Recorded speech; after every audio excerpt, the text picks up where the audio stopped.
प्यारे बच्चों, पिछले लेक्चर में हम पैरेलल एक्सिस थ्योरम हमने पढ़ा कि क्या होता है और उसके कुछ एप्लीकेशंस यानी कुछ एग्जांपल्स हम देख रहे थे कि पैरेलल एक्सिस थ्योरम को कैसे अप्लाई करते हैं। तो अभी लास्ट लेक्चर में तो हम थोड़ा सा सिंपल प्रॉब्लम्स लिए थे, थोड़े से और अच्छे लेवल के प्रॉब्लम्स आज लेते हैं हम उसको समझने के लिए।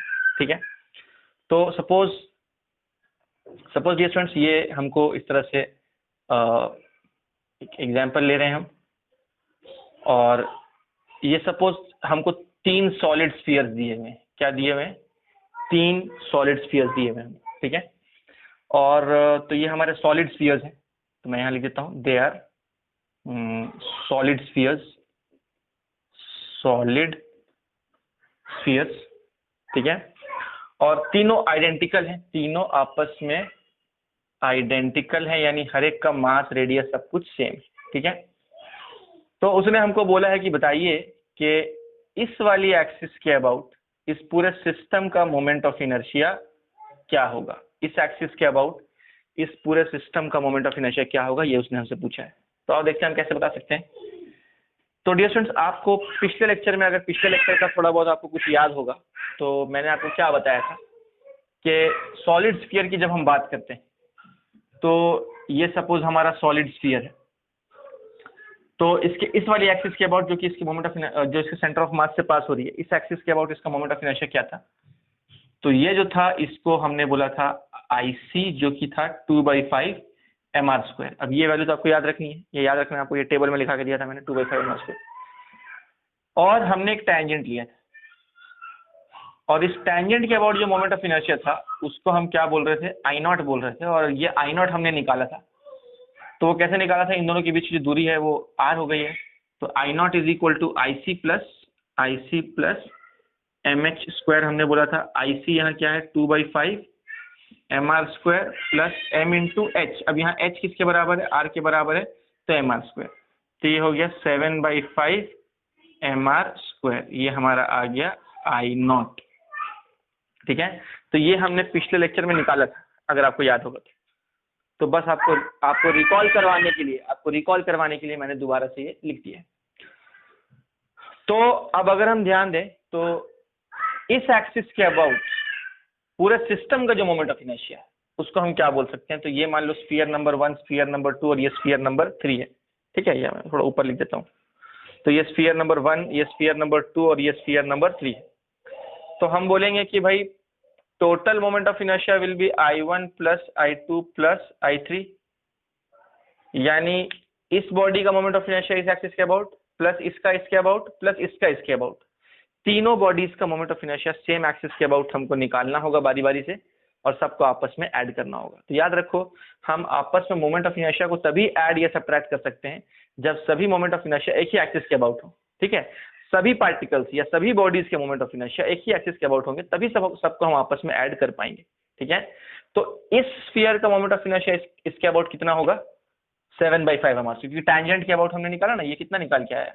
ये 7/5 mr² निकल के आया है ना। तो ये वाली जो एक्सिस है, ये एक्सिस इसको भी टैंजेंट है और उसको भी टैंजेंट है। तो इन दोनों के लिए moment of inertia I1 I2 क्या होगा, मैं लिख के दिखाता हूँ। तो I1 जो है वो होगा 7/5 mr²। ठीक है, I2 क्या होगा? I2 भी 7/5 mr², क्योंकि इस बॉडी के लिए भी ये टैंजेंट है, इस बॉडी के लिए भी, तो इसका भी इसके अबाउट 7/5 mr² और इसका भी इसके अबाउट 7/5 mr²। पर इसका इसके अबाउट 7/5 mr² नहीं होगा, क्योंकि ये एक्सिस उसको टैंजेंट नहीं है, तो वो हमें निकालना पड़ेगा। अब वो कैसे निकलेगा वो मैं बताता हूँ आपको। तो वो हम अलग से कैलकुलेट करते हैं डिस्टेंस। तो अगर अलग से हम कैलकुलेट करें तो अभी देखो, इस बॉडी के लिए ये एक बाहर की एक्सिस है, तो इस बॉडी के लिए ये क्या है? I0 है, तो हमें IC चाहिए होगा। तो ये इस बॉडी का सेंटर ऑफ मास है, तो यहाँ से ये पास करवाया हमने एक्सिस। अब इसके अबाउट जो इसका मोमेंट ऑफ इनर्शिया है वो IC है, तो इसके अबाउट जो मोमेंट ऑफ इनर्शिया है ये I0 है और ये IC है। दोनों एक्सिस के बीच का जो परपेंडिकुलर डिस्टेंस है वो क्या होगा, वो हम देख लेते हैं। तो देखो, ये भी R, ये भी R और ये भी R, यानी 3R is the perpendicular distance between the two axis. ठीक है, तो अगर मैं लिखूं I0 is equal to IC plus MH², I0 is equal to IC plus MH², तो IC क्या होगा? IC तो हमें पता ही है, IC है, IC तो 2/5 mr² होता है ना, ये तो हमें पता ही है। कि ये 2/5 mr² होता है, तो मैं यहाँ लिख देता हूँ 2/5 mr² plus m into H का स्क्वायर। तो m मैंने लिखा और h यहाँ पे क्या है, h इज 3r, तो ये हो जाएगा 3r का स्क्वायर। थोड़ा सा और सॉल्व करेंगे तो ये हो जाएगा 2/5 mr² प्लस 9 mr²। ठीक है, अब ये 5 9 45 और 2 47 mr² अपॉन 5, 47 mr² अपॉन 5। तो ये क्या आया, ये इस बॉडी का मोमेंट ऑफ इनर्शिया आया इस एक्सिस के अबाउट, इस बॉडी का इस एक्सिस के अबाउट। ठीक है, तो वो हो गया प्लस 47/5 mr²। ठीक है, अब सबको हम क्या करेंगे, आपस में ऐड कर देंगे। तो ये हो जाएगा 47, 54 और 54 और 7 61। ठीक है, बाई 5 mr²।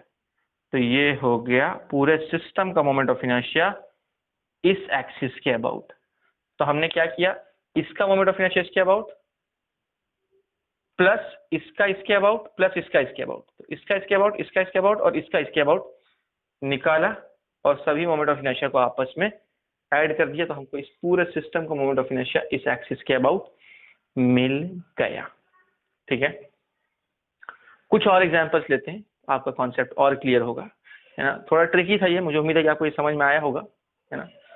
तो अगर आपको ये नहीं समझ में आ रहा है या कोई एग्जांपल नहीं समझ में आ रहा है, ठीक है, तो आप पूछें मुझसे। मैं अभी नंबर तो मुझे पिछले लेक्चर का याद नहीं है, मैं इसको एक रैंडम नंबर दे देता हूँ। मान लो ये एग्जाम्पल नंबर 6 है, ठीक है, तो आप मुझे कमेंट्स में डाल सकते हैं कि सर एग्जाम्पल नंबर 6 नहीं समझा, वापस से समझाओ, या उसमें कौन सी बात नहीं समझ में आई, उसका पहला स्टेप नहीं समझ में आया, या दूसरा स्टेप नहीं समझ में आया, तीसरा स्टेप नहीं, या उसमें कौन सी वैल्यू, या वो 7/5 आपने कैसे लिख दिया वो नहीं समझ, या 47/5 आपने कैसे लिख दिया वो नहीं समझ में आया। तो एग्जाम्पल नंबर 6 बोल के ना आप उसको बोल सकते हैं कि कौन सा आपको स्टेप नहीं समझ में आया। तो आप पूछें, वो ऐप के अंदर में टाइप करो, मैसेज टाइप करके पूछो, तो मैं आपको बता दूंगा कि कौन से स्टेप में क्या है, वापस से समझा दूंगा। ठीक है, ओके, तो आप इसको कॉपी करें, फिर हम आगे बढ़ते हैं। तो डियर स्टूडेंट्स, आगे बढ़ते हुए अपने अगले एग्जाम्पल की तरफ, इसको मैं एग्जाम्पल नंबर 7 बोल देता हूँ। ठीक है, फिर से हम वही कर रहे हैं, फिर से हम सॉलिड स्फीयर्स ही ले रहे हैं, और फिर से सपोज हमारे पास जो है ना 3 सॉलिड स्फीयर है। इस तरह से ये 3 सॉलिड स्फीयर हैं, हर एक का मास m है, रेडियस r है, सब आइडेंटिकल हैं, लेकिन इस बार पूरे सिस्टम का मोमेंट ऑफ इनर्शिया निकालना है इस वाली एक्सिस के अबाउट, इस एक्सिस के अबाउट पूरे सिस्टम का मोमेंट ऑफ इनर्शिया निकालना है। तो नंबरिंग दे देते हैं, इसको बोल दो स्फीयर नंबर 1, 2 एंड 3, ऐसे नंबरिंग दे दी हमने। तो फिर से हम वही करेंगे, टोटल मोमेंट ऑफ इनर्शिया इसका इसके अबाउट, इसका इसके अबाउट और इसका इसके अबाउट। तो मान लो इसका इसके अबाउट I1 प्लस इसका इसके अबाउट I2 प्लस इसका इसके अबाउट I3।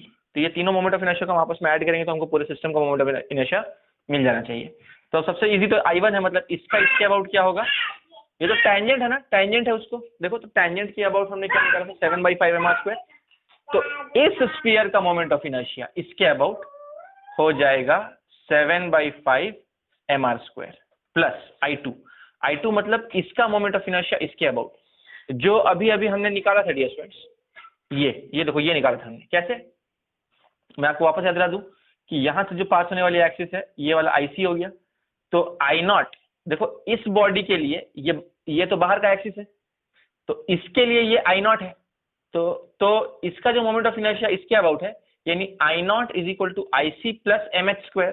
और यहाँ पे h क्या है, यहाँ पे h 3r है ना, तो I0 = IC प्लस mh², वही तो हमने यहाँ किया था ना। तो क्या आ गया था 47/5 mr², यानी इसका इसके अबाउट जो मोमेंट ऑफ इनर्शिया है वो है 47/5 mr² प्लस, अब आएगा मजा इसका निकालने में, इसका मोमेंट ऑफ इनर्शिया इस एक्सिस के अबाउट। तो इसका मोमेंट ऑफ इनर्शिया इस एक्सिस के अबाउट कैसे निकाल पाएंगे हम, तो उसके लिए हम डियर स्टूडेंट्स फिर से इस बॉडी के लिए भी ये बाहर वाला एक्सिस है, तो इस बॉडी के लिए ये I0 है और ये IC है, तो इसका IC बनाता हूं मैं, तो ये इसका IC हो गया। ठीक है, अब मैं क्या बोलूंगा, I0 = IC प्लस mh²। तो जब हम इस बॉडी की बात करेंगे तो उसके लिए h ये होगा ना, दोनों एक्सिस के बीच का परपेंडिकुलर डिस्टेंस। अब ये डिस्टेंस क्या होगा, इसमें ये r भी ऐड करो और ये r भी ऐड करो, तो ये टोटल कितना हो गया 5R हो गया ना, ये टोटल कितना हो गया 5R। तो हम बोलेंगे अलग से निकाल लेते हैं, आई naught is equal to I सी, आई सी तो अपना फिक्स है जो कि है 2/5 mR²। तो I naught is equal to I C plus m into H का स्क्वायर, एच का स्क्वायर यानी 5R का स्क्वायर। ठीक है, तो डियर स्टूडेंट्स आप सॉल्व करो, इसको आगे सॉल्व करो, सॉल्व करके देखो आंसर कितना आ रहा है। ठीक है, तो अभी देखो इसको मैं सॉल्व करूंगा तो ये कितना हो जाएगा, 5 5 25 25, तो ये 2/5 mR² प्लस 25 mR², तो ये 25 5 125, तो ये 127/5 mR² इतना आ जाएगा। तो ये हो जाएगा 127/5 mR², यानी इस स्फीयर का मोमेंट ऑफ इनर्शिया इस एक्सिस के अबाउट 127/5 mR²। ठीक है, तो देखो एक्सिस जितनी दूर होगी मोमेंट ऑफ इनर्शिया उतना ज्यादा होगा उस बॉडी का। तो हमने क्या क्या किया है अभी, इसका मोमेंट ऑफ इनर्शिया इसके अबाउट, इसका मोमेंट ऑफ इनर्शिया इसके अबाउट, और इसका मोमेंट ऑफ इनर्शिया इसके अबाउट, यानी तीनों का मोमेंट ऑफ इनर्शिया हमने इसके अबाउट निकाल के सबको आपस में ऐड कर दिया। अब आप इसको सॉल्व कर लो डियर स्टूडेंट्स, जो भी होगा वही हमारा फाइनल आंसर हो जाएगा, पूरे सिस्टम का मोमेंट ऑफ इनर्शिया आ जाएगा। तो ये भी आप कॉपी करो, फिर हम अगला एग्जाम्पल देखते हैं। तो अब हम देख रहे हैं एग्जाम्पल नंबर 8, एग्जाम्पल नंबर 8 हम देख रहे हैं। तो मान लो थिन रॉड का कॉम्बिनेशन हमको दिया हुआ है, तो मान लो हमको 4 थिन रॉड्स दिए हैं, तो ये क्या है, ये 4 थिन रॉड्स, ठीक है, और हर एक का लेंथ L है, हर एक का मास M है, यानी 4 आइडेंटिकल थिन रॉड्स हैं, और ये थिन रॉड्स को हमने इस तरह से लगा दिया है। ठीक है, और अब उसने पूछा क्या है हमसे, उसने पूछा है कि बताइए कि इस वाली एक्सिस के अबाउट, उसने पूछा है कि इस वाली एक्सिस के अबाउट पूरे सिस्टम का मोमेंट ऑफ इनर्शिया क्या होगा, वही हमको पता लगाना है। ठीक है, तो हम कैसे पता लगा पाएंगे, हम नंबरिंग दे देते हैं, इसको बारी बारी से नंबरिंग दे देते हैं। तो मान लो इधर वाला जो रॉड है उसका नंबर मैं दे देता हूँ 1, इसको बोल दो 2, इसको बोल दो 3, और इसको बोल दो 4। ठीक है, इस तरह से हमने नंबरिंग दे दी है। तो हम क्या बोलेंगे, टोटल मोमेंट ऑफ इनर्शिया, पूरे सिस्टम का जो मोमेंट ऑफ इनर्शिया है वो क्या होगा, वो होगा I1 plus I2 plus I3 plus I4। ठीक है, यानी इस रॉड का इस एक्सिस के अबाउट, इस रॉड का इस एक्सिस के अबाउट, इस रॉड का इस एक्सिस के अबाउट, और इस रॉड का इस एक्सिस के अबाउट, यानी चारों रॉड्स का मोमेंट ऑफ इनर्शिया उसी एक्सिस के अबाउट हमको निकालना है और सबको आपस में ऐड कर देना है। ठीक है, तो let's see how we can do this. तो आपको मैं याद दिलाना चाहूंगा डियर स्टूडेंट्स कि किसी भी रॉड के एंड वाली एक्सिस के अबाउट, ये हमने कल ही निकाला था कि अगर किसी रॉड के एंड से कोई एक्सिस पास हो रही है, या उधर वाला एंड ले लो या इधर वाला एंड ले लो, तो इसके अबाउट जो उसका मोमेंट ऑफ इनर्शिया होता है वो होता है mL²/3। ये आप चाहे तो क्रॉस चेक कर सकते हैं अपने नोट्स में। तो अभी देखो, और मैंने ये भी बताया था कि अगर कोई थिन रॉड है और कोई एक्सिस है जो कि रॉड से ही पास हो रही है, तो इसके अबाउट इसका मोमेंट ऑफ इनर्शिया क्या होता है, 0, क्योंकि सारे पार्टिकल्स एक्सिस के ऊपर ही लाई कर रहे हैं। तो I = mR² जो होता है ना, उस mR² में R 0 होने की वजह से ये पूरा टर्म क्या हो जाता है, 0 हो जाता है, मतलब दूरी 0 ना, सारे पार्टिकल्स एक्सिस के ऊपर ही है। तो ये मैं आपको बता चुका हूँ पहले ही। तो देखो इस रॉड का मोमेंट ऑफ इनर्शिया इस एक्सिस के अबाउट 0 हो जाएगा, तो ये क्या हो जाएगा 0, क्यों, क्योंकि ये रॉड, ये एक्सिस रॉड से ही पास हो रहा है, तो पूरा का पूरा रॉड एक्सिस के ऊपर लाई कर रहा है, तो इसीलिए उसका कोई मोमेंट ऑफ इनर्शिया उसके अबाउट नहीं होगा, नेग्लिजिबल होगा, 0 होगा। ठीक है, अब I2 की बात करते हैं। तो इस रॉड के लिए ये जो एक्सिस है, अगर मैं I2 की बात करूं तो चलो मैं अलग से लिख देता हूं। तो I2 हमारा क्या हो जाएगा, I2 हमारा हो जाएगा mL²/3। क्यों, क्योंकि इस रॉड के लिए ये एंड वाली एक्सिस है, देखो एंड वाली एक्सिस है, और इस रॉड के लिए भी वो एंड वाली एक्सिस है। तो I3 भी क्या होगा, I3 भी वही हो जाएगा mL²/3। अब आता है मामला I4 का। तो I2 हमने निकाल लिया, I3 निकाल लिया, अब I4 निकालना है। I4 यानी इस रॉड का मोमेंट ऑफ इनर्शिया इस एक्सिस के अबाउट। ठीक है, तो फिर से हम वही करेंगे, I0 = IC + mH², यानी कि इस रॉड के लिए ये जो एक्सिस है ये बाहर वाली एक्सिस है, यानी इस रॉड के लिए ये I0 है, इस रॉड के लिए ये I0 है, यानी इस रॉड का मोमेंट ऑफ इनर्शिया इस एक्सिस के अबाउट जो है वो I0 बोलेंगे। तो अगर मैं ऐसा लिखूं, I0 = IC + mH², तो पहले तो आईसी मुझे लिखना होगा, तो ये इसका सेंटर ऑफ मास है, और इसके पैरेलल एक्सिस लेना है मुझे जो कि सेंटर ऑफ मास से पास होती हो। तो ये हमारा क्या हो गया, ये हमारा आईसी हो गया, ठीक है। और इस रॉड की लेंथ तो एल है, तो ये हमारा एल हो गया, और यही तो हमारा एच है ना, perpendicular distance between the two axis, ये दोनों एक्सिस के बीच का जो परपेंडिकुलर डिस्टेंस है वो एल है, क्योंकि हर एक रॉड की लेंथ एल है ना, तो उस तरह से। तो मैं बोलूंगा आई naught is equal to I सी। अच्छा आईसी क्या होगा, आईसी पहले मैं बता दूं, आईसी इस केस में 0 है, क्योंकि इस रॉड के अलोंग ये एक्सिस जा रही है, तो वो 0 होगा, और सेंटर ऑफ मास से भी पास हो रही है ना, तो देखो ये सेंटर ऑफ मास से पास हो रही, तो मैं यहाँ लिखता हूँ आई सी इज 0, एम इंटू एच का स्क्वायर, एच क्या है, एल है, तो एम इंटू एल का स्क्वायर, तो देयरफॉर आई नॉट क्या आ गया, आई नॉट जो कि आई फोर है वो क्या आ गया, एम एल स्क्वायर आ गया, क्योंकि आई फोर ही एक्चुअली आई नॉट है, यानी कि इस रॉड का मोमेंट ऑफ इनर्शिया इस एक्सिस के अबाउट वही तो आई नॉट है, मतलब वही आई फोर है जो हमें निकालना था, जो आ गया M L square.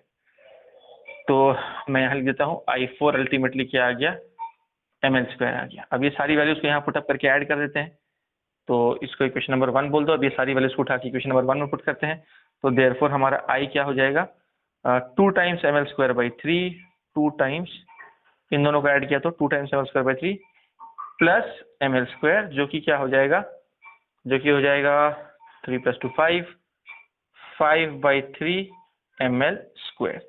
That's our final answer. तो मुझे उम्मीद है कि आपको ये बात समझ में आ गई होगी, ठीक है। एक और ट्रिकी क्वेश्चन लेते हैं डियर स्टूडेंट्स। सपोज कि सिस्टम वही है डियर स्टूडेंट्स, ये मान लो मैं एग्जांपल नंबर 9 बोल देता हूँ। तो सिस्टम वही है, लेकिन इस बार क्या किया है, एक्सिस कहीं और ले ली है, यानी कि मान लो उसने हमको बोला कि भाई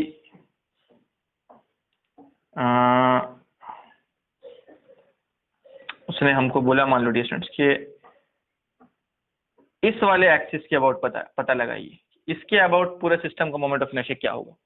तो ये फिर से एक स्क्वायर जैसा दिख रहा है हमको, 4 थिन रॉड है, सब कुछ वही है, इस बार एक्सिस ऐसी है, और इस एक्सिस के अबाउट पूरे सिस्टम का मोमेंट ऑफ इनर्शिया हमें कैलकुलेट करना है, ठीक है। तो हम कैसे कर सकते हैं, नंबरिंग देते हैं, इसको मैं 1 बोल रहा हूँ, इसको 2 बोल रहा हूँ, इसको 3 बोल रहा हूँ, और इसको 4 बोल रहा हूँ, ठीक है। तो let's see how we can do this. तो अभी तो I1 I2 बहुत ईजी है, टोटल मोमेंट ऑफ इनर्शिया वही बात होगी, total moment of inertia I1 I2 I3 I4 सबको आपस में क्या करना पड़ेगा, ऐड करना पड़ेगा। तो पहले तो मैं I1 की बात करता हूँ, यानी इस रॉड के लिए ये जो एक्सिस है वो एंड वाली एक्सिस है, देखो ये है वो एंड वाली एक्सिस, और इस रॉड के लिए भी ये एक्सिस एंड वाली एक्सिस है, यानी कि I1 और I2 दोनों हमें पता चल गया ml²/3, ठीक है। तो मैं लिख भी देता हूँ, I1 जो है वो हो जाएगा ml²/3 और I2 भी इतना ही हो जाएगा, ठीक है। अब अगर हम आगे बढ़े और I3 और I4 निकालना थोड़ा सा ट्रिकी है, तो देखते हैं कि वो हम कैसे निकाल सकते हैं, ठीक है। तो let's C dear students, I3 और I4 निकालने के लिए हम क्या कर सकते हैं। तो अगर हम ध्यान से देखें तो इस रॉड के लिए ये एक्सिस जो है ये बाहर की एक्सिस यानी I0 है, तो और इसका IC में बना देता हूँ, इसका IC ये होगा, तो I0 ये रहा और IC ये रहा, इसका सेंटर ऑफ मास से पास हो रही है और इसके पैरेलल है ये एक्सिस, ठीक है। तो I0 is equal to IC plus mh²। अभी दोनों एक्सिस को स्ट्रेट लाइन से ज्वाइन करते हैं तो वही उनके बीच का परपेंडिकुलर डिस्टेंस हो जाएगा।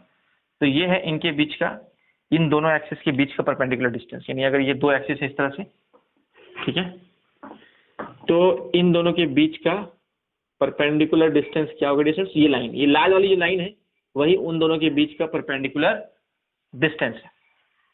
अब इसकी वैल्यू हम कैसे कैलकुलेट कर सकते हैं, तो देखो ये जो लंबाई है ये L है और ये L/2 है। तो अगर मैं ऐसा लिखूं तो ये वाली जो लंबाई है ये L है और ये वाली जो लंबाई है वो L/2 है, क्योंकि ये उसका सेंटर ऑफ मास है ना, तो ये L/2 आधा आधा है ना। तो हम पाइथागोरस थ्योरम से ये लंबाई निकाल सकते हैं, जो कि क्या हो जाएगा, लेट्स कैलकुलेट। तो वो हो जाएगा, मान लो इसको D बोल देते हैं हम, तो ये D हम कैसे निकाल, या H भी बोल सकते हैं चाहे तो, चलो फिलहाल D लिख दिया है। तो डी क्या हो जाएगा, डी हमारा हो जाएगा root under L square plus L square by 4। उम्मीद है आपको बात समझ में आ गई होगी। तो ये हो गया 5l स्क्वायर बाई 4 का अंडर रूट, तो देयरफॉर डी हमारा आ गया रूट 5l बाई 2, ये हमारा आ गया डी।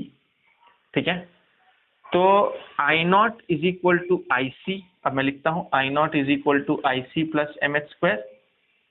ठीक है, तो I naught is equal to I C, अब आई सी क्या है देखो, एम एल स्क्वायर बाई 12, ये थिन रॉड के सेंटर से पास होने वाली एक्सिस के अबाउट जो मोमेंट ऑफ इनर्शिया है वो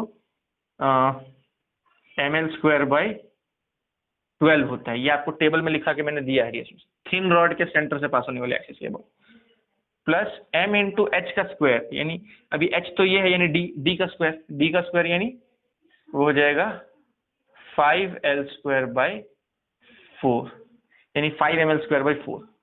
तो अभी कुछ नहीं करना, इसको 3 से मल्टीप्लाई कर दो नीचे ऊपर, तो ये क्या हो जाएगा 15ml square plus 16ml square by 12, 16ml square by 12। ठीक है, तो इस तरह की कुछ बात हो जाएगी। इसको थोड़ा सा हम सिंप्लीफाई भी कर सकते हैं, 4 4 ज़ा 16, 4 3 ज़ा 12, तो ये हो जाएगा 4ml स्क्वायर बाई 3। ठीक है, तो ये आई नॉट एक्चुअली क्या था, ये आई नॉट आ रहा है हमारा, आई नॉट यानी क्या, यानी I3, यही हमारा कौन है, यही हमारा I3 है। ठीक है, यानी इस रॉड का मोमेंट ऑफ इनर्शिया इस एक्सिस के अबाउट, इस रॉड का मोमेंट ऑफ इनर्शिया इस एक्सिस के अबाउट हमारा आ चुका है 4ml स्क्वायर बाई 3। अब हम पता लगाएंगे I4, तो भी I3 पता चल गया, अब I4 पता लगाएंगे। तो I4 यानी इस रॉड का मोमेंट ऑफ इनर्शिया इस एक्सिस के अबाउट, ठीक है, इस वाले एक्सिस इसका, तो इसके लिए IC क्या होगा, इसके लिए IC ये होगा, तो I not is equal to IC plus MH square, और इसको भी डिस्टेंस से हम ज्वाइन करेंगे स्ट्रेट लाइन से, तो ये इनके बीच का परपेंडिकुलर डिस्टेंस होगा, और ये भी तो D ही होगा ना। क्यों बोल रहा हूँ मैं ऐसा, क्योंकि देखो फिर से ये L है और ये L/2 है, तो अगर ये L/2 है तो ये भी L और L/2 है, तो ये दोनों तो सेम ही ट्राइंगल हो गए ना। तो ये, तो अगर ये D है तो ये भी D ही होगा, तो यानी कि जो इस रॉड का मोमेंट ऑफ इनर्शिया इस एक्सिस के अबाउट है, वही इस रॉड का मोमेंट ऑफ इनर्शिया भी इस एक्सिस के अबाउट होगा। यानी कि मैं अल्टीमेटली क्या बोल सकता हूँ कि I3 is nothing but 4ml square by 3 which is equal to I4, यानी I3 I4 दोनों इक्वल हैं और I1 I2 भी आपस में इक्वल है। ठीक है, तो बस कुछ नहीं, अब सबको आपस में ऐड कर देना, तो 2 times I1 plus 2 times I3 करेंगे, क्योंकि सब तो सेम है, तो 2 times this plus 2 times this. ठीक है, तो वो क्या हो जाएगा, मैं लिख देता हूँ, तो therefore finally what we can say that the total moment of inertia will be 2 times this, यानी 2ml square by 3 plus 8ml square by 3। ये देखो 2 times this plus 2 times this, 2 times this is what 8ml square by 3, और ये दोनों को add कर दो तो 10/3ml स्क्वायर। ठीक है, तो मुझे उम्मीद है कि आपको ये बात भी समझ में आ गई होगी कि ये जो थिन रॉड का सिस्टम था उसका मोमेंट ऑफ इनर्शिया, इस पूरे सिस्टम का मोमेंट ऑफ इनर्शिया इस एक्सिस के अबाउट निकालना था, तो इसका इसके अबाउट, इसका इसके अबाउट, इसका इसके अबाउट, इसका इसके अबाउट, चारों का इसके अबाउट निकाल के आपस में सबको ऐड किया है, और यहाँ एक्सिस ऐसी थी। ठीक है, तो मुझे उम्मीद है कि आपको ये बात समझ में आ गई होगी कि किस तरह से हम पैरेलल एक्सिस थ्योरम को यूज करके ये कैलकुलेशंस कर रहे हैं। ठीक है डिस्टेंस, और एक और सवाल लेते हैं। ठीक है, आप यहाँ तक कॉपी करें, फिर एक एग्जाम्पल और लेते हैं, फिर उसके बाद हम अपना टॉपिक चेंज करेंगे, अगले टॉपिक पे जाएंगे, पर एक एग्जाम्पल और लेना चाहता हूँ मैं, उसके बाद हम आगे चलेंगे। तो पहले आप यहाँ तक कॉपी करें। डियर स्टूडेंट्स, अपने अगले एग्जाम्पल की तरफ हम बढ़ते हुए, अगला एग्जाम्पल हम देख रहे हैं, तो मान लो 3 आइडेंटिकल सॉलिड स्फीयर्स, तो ये 2 और ये एक 3, ये 3 आइडेंटिकल सॉलिड स्फीयर्स हैं, हर एक का मास m है, रेडियस r है। देखो मैं अभी हॉलो स्फीयर भी ले सकते हैं, लेकिन मैं बस समझने के लिए अभी एक ही टाइप के बॉडीज ले रहा हूँ ताकि आपको अच्छे से ध्यान में बैठ जाए चीजें। ठीक है, तो अभी पिछले एग्जाम्पल्स भी जो हमने लिए थे वो भी सॉलिड स्फीयर्स के ही ऊपर थे, ये भी सॉलिड स्फीयर्स के ही ऊपर है, आप हॉलो लेके भी सॉल्व कर सकते हैं इसको। ठीक है, तो ये 3 सॉलिड स्फीयर्स हैं, हर एक का मास m है, रेडियस r है, इस तरह से इसको अरेंज किया है, और यहाँ पर से एक एक्सिस पास हो रही है, तो इसका सेंटर ऑफ मास यहाँ है, इसका सेंटर ऑफ मास यहाँ, इसका सेंटर ऑफ मास यहाँ है, और एक एक्सिस इस तरह से पास हो रही है, इस तरह से एक्सिस पास हो रही है। आपको पता लगाना है कि इस एक्सिस के अबाउट पूरे सिस्टम का जो मोमेंट ऑफ इनर्शिया है वो क्या होगा। तो स्फीयर्स को हम नंबरिंग दे देते हैं, तो इसको 1 बोल दो, इसको 2 बोल दो, इसको 3 बोल दो, ठीक है। तो इसका मोमेंट ऑफ इनर्शिया इसके अबाउट, इसका इसके अबाउट और इसका इसके अबाउट निकाल के आपस में सबको ऐड करना होगा, ठीक है। तो मैं बोल सकता हूँ कि I is nothing but I1 plus I2 plus I3, ऐसा बोल सकते हैं। अब देखो I1 क्या होगा, I1 मतलब इस वाले स्फीयर के लिए ये तो IC है ना, तो सीधा मैं I1 की जगह पर क्या लिख दूंगा, 2/5 mr²। क्यों, क्योंकि इस स्फीयर का ये IC है, और IC हमें पता है IC क्या होता है, 2/5 mr² होता है, प्लस I2 इस वाले स्फीयर के लिए टेंजेंट है, और टेंजेंट हमें पता है 7/5 mr², अभी अभी हमने निकाला है ना। और इसके लिए भी ये टेंजेंट है, तो टेंजेंट हमें पता है 7/5 mr², ये हम निकाल चुके हैं। सॉलिड स्फीयर का टेंजेंट के अबाउट इतना होता है ना। बस अब सबको आपस में ऐड कर दो, तो ये 14 और 2 16, तो 16/5 mr², ये पूरे सिस्टम का मोमेंट ऑफ इनर्शिया आ गया इस वाली एक्सिस के about, which is 16/5 mr²। That's our answer. तो मुझे उम्मीद है कि ये बात भी आपको समझ में आ गई होगी, है ना। अच्छा, एक और एग्जांपल लेते हैं डियर स्टूडेंट्स, तो एक और एग्जांपल लेते हैं, इसको मैं बोल रहा हूँ एग्जांपल नंबर 11, ठीक है। एग्जांपल नंबर 11, फिर से मैं 4 रॉड ले रहा हूँ, 4 थिन रॉड ले रहा हूँ मैं, ठीक है। और अभी suppose dear students 4 thin rods हैं, और मैं फिर से उसको इस तरह से रख रहा हूँ, तो ये हमारे 4 थिन रॉड्स हैं, हर एक का मास m है और लेंथ l है, ठीक है। तो अभी यहाँ पर हर एक का मास m है, लेंथ l है। एक्सिस में कहाँ से पास करवा रहा हूँ, एक्सिस मान लो मैं यहाँ से पास करवा रहा हूँ, इसके सेंटर से, बिल्कुल सेंटर से, मतलब जहाँ डायगोनल्स इंटरसेक्ट होते हैं ना, बिल्कुल वहाँ सेंटर से पास करवा रहा हूँ एक्सिस को, इस तरह से, ये एक्सिस है। तो अब क्या आप पता लगा सकते हैं कि इस एक्सिस के अबाउट पूरे सिस्टम का मोमेंट ऑफ इनर्शिया क्या होगा, क्या आप पता लगा सकते हैं डियर स्टूडेंट्स। आप वीडियो को पॉज करें और ये कैलकुलेट करें, देखिए आपका आंसर आ रहा है कि नहीं आ रहा है, ठीक है। देखो आपका आंसर आ रहा है कि नहीं आ रहा है। हर एक का मास m है और लेंथ क्या है, l है, ठीक है।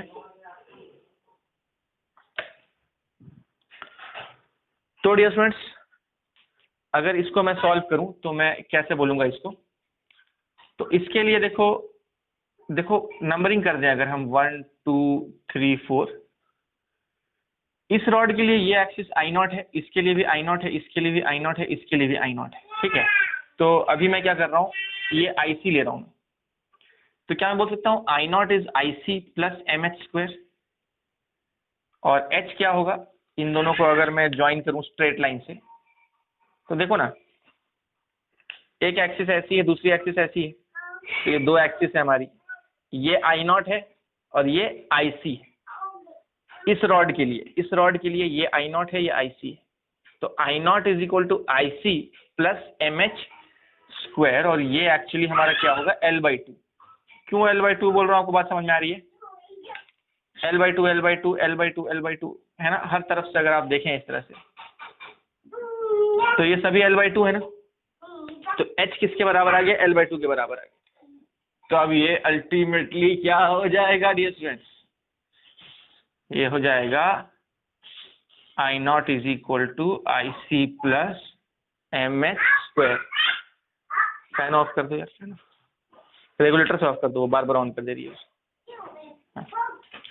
तो I0 is equal to IC plus mh², ठीक है।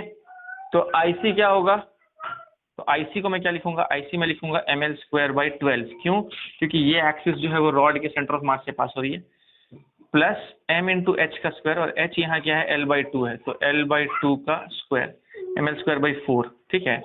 ml²/4 हो गया, और फिर इसको 3 से मल्टीप्लाई डिवाइड कर दो, तो 4 3 12 हो जाएगा, और नीचे 12, और ऊपर हो जाएगा 3 + 1, ये 4 ml²/ क्या हो जाएगा, 12 हो जाएगा डिस्टेंस, ये 3 ml² हो जाएगा, और 3 + 1 4 ml²/12, यानी अल्टीमेटली क्या हो जाएगा, ml²/3, ठीक है।